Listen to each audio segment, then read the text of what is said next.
पुणे, सातारा, सांगली, कोल्हापूर आणि सोलापूर अशा 5 हे जे आमचे शासकीय 13 जिल्हे असं आम्ही म्हणतो, त्याचे सगळे जिल्हाध्यक्ष, सर्व पदाधिकारी यांच्या समवेत आज बैठक घेतलेली होती। या बैठकीसाठी रवींद्रजी चव्हाण साहेब, किरीटजी सोमय्या, राजेशजी पांडे, जयकुमारजी गोरेभाऊ, आदरणीय चंद्रकांत दादा पाटील, ते प्रमुख आहेत SIRचे ते भगवानदासजी सबनानी आणि त्याचबरोबर विक्रमजी पावसकर, विक्रम देशमुख, मकरंदजी देशपांडे, योगेशजी बाचल या 5ही जिल्ह्यातले आमदार खासदार, आमचे सगळे सन्माननीय नगरसेवक, सगळ्या नगरसेविका, जिल्हा परिषद सदस्य, पंचायत समिती सदस्य, सगळे सभापती, महापौर, उपमहापौर, स्टँडिंग कमिटी चेअरमन, सभागृह नेते अशा सर्व पदाधिकाऱ्यांची या ठिकाणी उपस्थिती होती। यामध्ये संघटनात्मक गोष्टीचा आढावा घेण्यात आला। संघटना कोणकोणत्या पातळीवर काय काय काम करते याचा सर्व जिल्ह्यांनी आढावा दिला।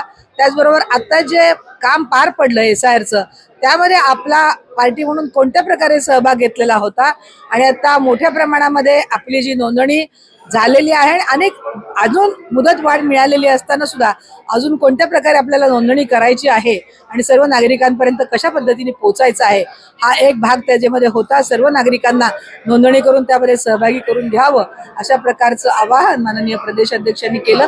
3 वाजता पदवीधर मतदारसंघाची बैठक होती।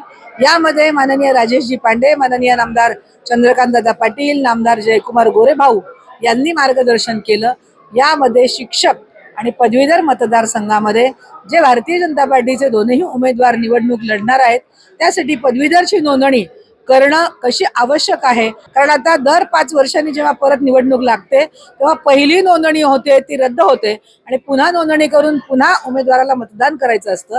त्यामुळं आता पुन्हा एकदा नोंदणी जोमाने सुरू करण्याच्या संदर्भामध्ये आवाहन केलं दोन्ही मंत्री महोदयांनी आणि त्याप्रमाणे सर्व नगरसेवकांनी मनावर घेऊन येत्या सप्टेंबर अखेरपर्यंत त्याची मुदत आहे। जवळजवळ जिल्ह्यामध्ये आम्ही 75,000 नोंदणीचं टार्गेट ज्याला आपण म्हणून लक्ष ते पार करण्याचं आम्ही सगळ्यांनी मिळून ठरवलेलं आहे आणि त्यांच्या हाकेला ओढ देऊन हे दोन्ही उमेदवार आम्ही आमच्या जिल्ह्यातून त्यांना जास्तीत जास्त मतं देऊन निवडून आणण्याचा नक्की प्रयत्न करणार आहोत। आता बाकीच्या सगळ्या निवडणुका संपलेल्या आहेत, आता पदवीधरची निवडणूक आता बाकी आहे।